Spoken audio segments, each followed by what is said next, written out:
So I just did this whole thing, tried to make it look special, and it stopped recording. Have no idea why, but anyway, my name's Derek, this is Fatal RPM, and today marks a very special point in time. I'm going to show you everything that I got for this 335 that we're going to be putting on here in the next week or so, as well as what's in this big box here. Wow, I cannot talk today. As well as what's in this big box here. Now this is, I did this little thing where I closed the trunk and reopened the trunk and I pulled this guy out, but whatever. Anyway, without further ado, I have to remember what wheels I got, so give me like 2 minutes. So I've actually been waiting to make this video for a couple days, and actually longer than a couple days, like a week. Long story short, I've been having a lot of issues with recording on the phone, and it just pretty much ruined my last video. So that's the reason why there wasn't an upload last week. However, what we will be doing is pretty much everything I want to show you in last week's video, which is in those boxes over there. I don't know if you can tell what's in there based off of those two logos. However, these wheels here, I have been waiting on for a couple weeks. These are the XO Luxury Cairo wheels. They're 19 by 9.5 squared, and we're running 45 in the front and 25 in the back, offset. So give me a second to get this open. Okay, so got this off. I have yet to look at these wheels, and whoo, sheesh. These things look a lot better in person. I liked the reason why I picked these ones is because first off, I haven't really seen anybody running XO Luxury wheels, and also look at it. I mean, who wouldn't want to run these? But I just love the detail on all the spokes. And honestly, I feel like they look pretty, actually they would look good. Nah, these are for the Beamer. So what we're gonna be running again is 40s in the front and 25s in the back. We will have some spacers. I already ordered those. I forget exactly which ones I ordered. I think it's like 12 or 15 and like a 5 mil spacer. So like 5 mil for the front and 12 for the back. But I really liked these wheels. So in addition to this, the other thing we're gonna be doing is over here in these boxes. So to start it all off, the cream of the crop, I have the Endo CVT here, and I just remembered, forgot to bring that foot back. And if you don't know what the Endo tanks are, let alone the CVT, then you've been living under a rock.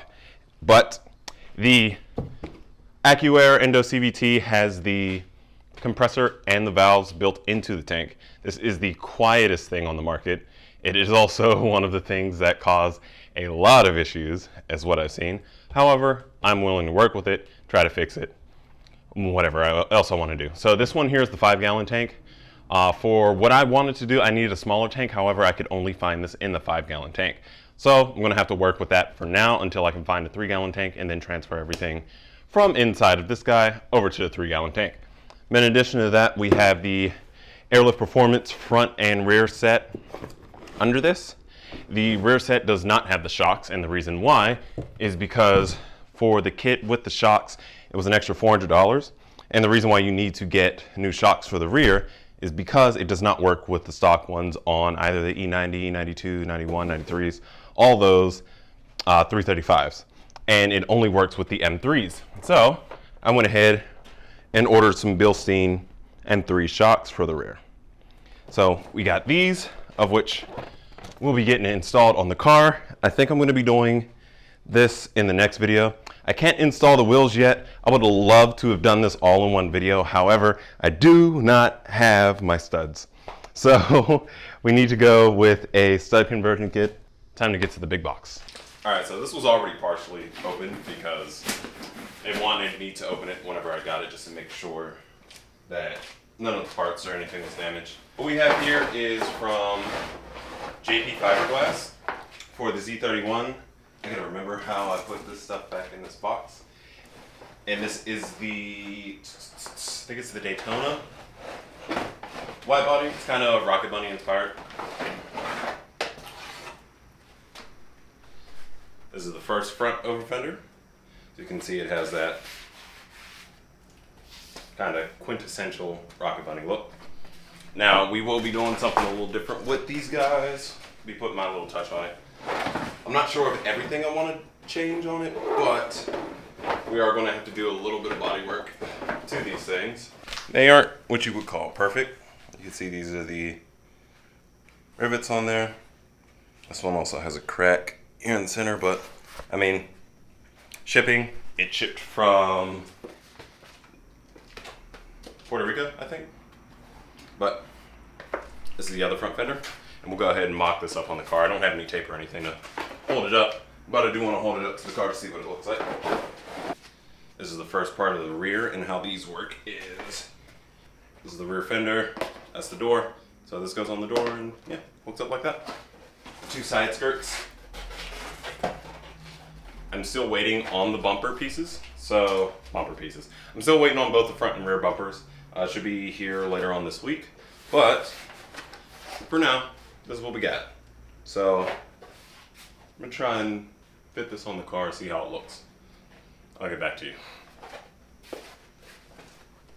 So it's not my best work, but this is more or less what we're working with here. So I realized, like, as soon as I started trying to do this is impossible without tape, mainly because of how high this car sits, so you can't even really get a view for where it's supposed to sit.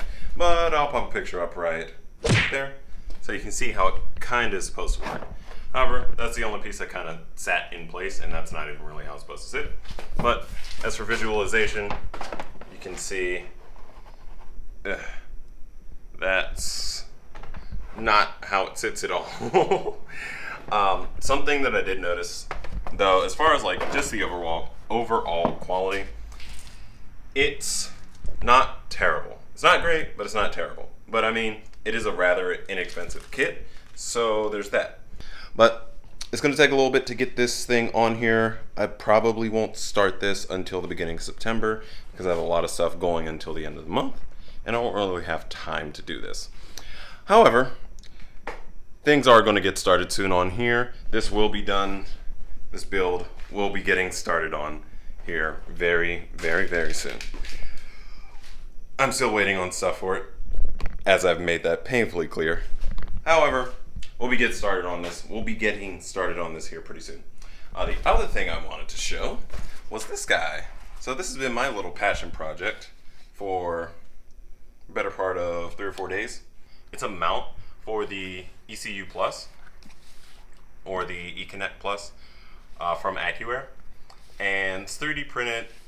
As you can see, I have my logo there, and I just wanted this to be a centerpiece mainly because of how this is, since it is glass with the LEDs and stuff, and I feel like it said like it can be mounted outside of the car, which I don't know why you would want to mount this outside of the car, but you can. And having this with the CVT and not seeing anything, I feel like is a really good step. However, I will have to do something temporary for the CVT, mainly because, like I said, the idea that I had initially I can't do without the 3-gallon tank. Now, as far as the wheel sizes, as you can see, I went with 235 4019s.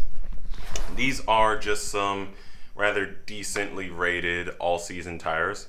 I didn't get anything super crazy nice for the tires on this yet, and that's just because we're about to start switching seasons here yet, so I don't want to go too crazy on the tires. Generally how I do it is I like to do performance stuff first and then the cosmetics, yet I realize with this car, with all the performance stuff that we're doing, it's going to require the car to be apart for quite a while, and I want to at least drive the car for a little bit because I have not been able to drive this car more or less since I bought it because of the issues that I've had with all the paperwork and everything. It's been a headache, but that should be getting solved here pretty soon, within like the next week or so. So I'll be able to get it inspected, drive it around for a little bit, enjoy it for the last bit of summer, and then this is where it will live for the next couple months while we finish the build on it. And I'm really excited to start getting some of the engine stuff done on this car. And I'm really excited to see what this is going to become. But As always, I want to thank you for watching the video. If you want to see or are looking forward to anything that I've showed pretty much in this video, go ahead and hit the like button as well as the subscribe button with the notification bell right next to it so you get notified whenever I drop a new video. As always, thanks again. My name's Derek. Peace out. I'll see you in the next one.